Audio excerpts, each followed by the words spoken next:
રાજ્યમાં ભારે વરસાદને કારણે 212 રોડ બંધ છે। 3 નેશનલ હાઈવે, 5 સ્ટેટ હાઈવે બંધ છે। પંચાયત હસ્તકના 196 રોડ વરસાદના કારણે બંધ।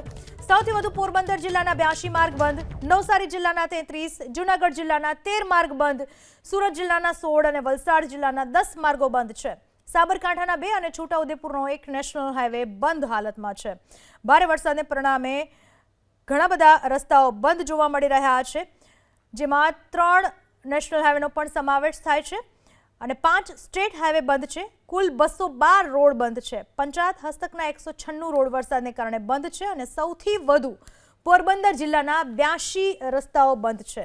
નવસારી જિલ્લાના 33, જૂનાગઢના 13, સુરત જિલ્લાના 16, વલસાડ જિલ્લાના 10, સાબરકાંઠા જિલ્લાના 2, છોટાઉદેપુર જિલ્લાનો 1 નેશનલ હાઈવે બંધ છે। વરસાદને કારણે ચોમેર પાણીનું સામ્રાજ્ય છવાયેલું છે। રસ્તાઓ પણ જર્જરિત થયા, જેના પરિણામે માર્ગો બંધ કરવાની સ્થિતિ ઊભી થઈ।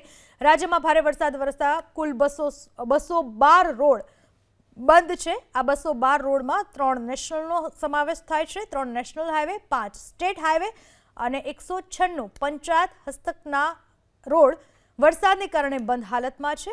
સૌથી વધારે અસર પોરબંદર જિલ્લામાં પહોંચી। પોરબંદર જિલ્લાના 82 રોડ પાણીમાં ગરકાવ છે।